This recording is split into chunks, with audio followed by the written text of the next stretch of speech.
प्रिय विद्यार्थियों, आज हमारी चर्चा का विषय है बायसीकरण एवं बायस स्थायित्व, बायसिंग एंड बायस स्टेबिलिटी। बायस का क्या अर्थ है?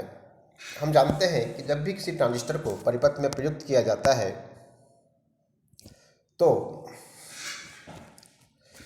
ट्रांजिस्टर की आधार उत्सर्जक एवं संग्राहक आधार संधियों को उचित बायसिंग किया जाता है, अर्थात आधार उत्सर्जक संधि अग्रबायसित जबकि संग्राहक आधार संधि पश्च बायसित की जाती है। और बायसीकरण का अभिप्राय भी यही है, अर्थात बाह्य दृष्टवोल्टता प्रदाय से उचित परिपथ के द्वारा उत्सर्जक आधार एवं संग्राहक आधार संधियों पर क्रमशः अग्रबायस व पश्च बायस प्रदान कर उचित क्यू बिंदु का चयन करना बायसीकरण कहलाता है। बायसीकरण करने की जो क्रिया है, अर्थात इसे किस प्रकार किया जाना चाहिए, क्या वोल्टेज लगाए जाने चाहिए, ये कई तथ्यों पर निर्भर करता है, जिनमें प्रमुख है निवेशी प्रत्यावर्ती संकेत वोल्टता, लोड प्रतिरोध, उपलब्ध शक्ति प्रदाय अर्थात पावर सप्लाई, निर्गत संकेत में अनुमत विकृति एंड देन प्रवर्धक का क्या उपयोग किया जाना है। अब हम कुछ स्पेसिफिक एग्जाम्पल बात करते हैं।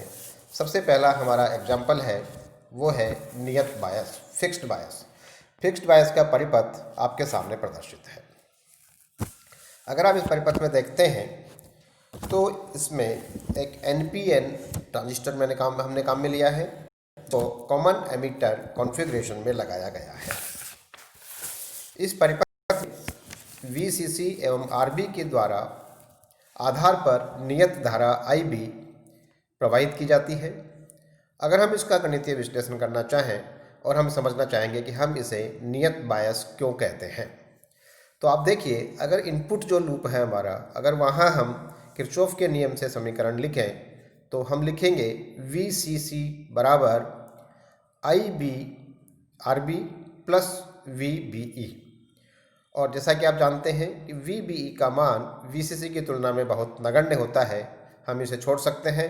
तो इससे हम IB का मान निकालेंगे जो बराबर प्राप्त होता है VCC अपॉन RB। और आप जानते हैं कि VCC जो हमने पावर सप्लाई यूज की है उसका वोल्टेज है, जो कि एक कांस्टेंट राशि है, और RB लगाया गया प्रतिरोध है, जो भी निश्चित रूप से एक कांस्टेंट राशि है। इसलिए IB का मान एक नियत रहता है और इसीलिए इसे हम नियत बायस कहते हैं। अगर हम आउटपुट लूप को कंसिडर करें तो हम लिखेंगे VCC बराबर ICRL प्लस VCE, और इस इक्वेशन से हम VCE का मान निकाल सकते हैं जो बराबर आएगा VCC minus HFE IB RL। यहाँ पर मैंने HFE का प्रयोग किया है जो होता है IC और IE का अनुपात। तो इस प्रकार समीकरण 2 और 3 से हम जो प्रचालन बिंदु हैं IC और VCE के मान ज्ञात कर सकते हैं। दूसरा हमारा उदाहरण है स्व बायस या उत्सर्जक पुनर्निवेश बायस, जिसका एक उदाहरण आपके लिए परिपथ आपको इसमें चित्र में दिखाया गया हुआ है। इस परिपथ में R1, R2, RL व RE 4 प्रतिरोध लगे हैं। इसमें से R1 और R2 स्थिर बायस प्रदान करते हैं, जबकि RE ऋणात्मक धारा पुनर्निवेश के द्वारा बायस स्थायित्व को प्रदान करता है। R1, R2 के मान इस प्रकार लिए जाते हैं कि R2 पर RE की तुलना में वोल्टता अल्प मात्रा में अधिक हो, ताकि उत्सर्जक बायस संधि अग्रबायसित रहे। और इस स्थिति में IB का मान I1 और I2 की तुलना में उपेक्षणीय होता है, और इसलिए आप देख सकते हैं कि इस परिपथ के अनुसार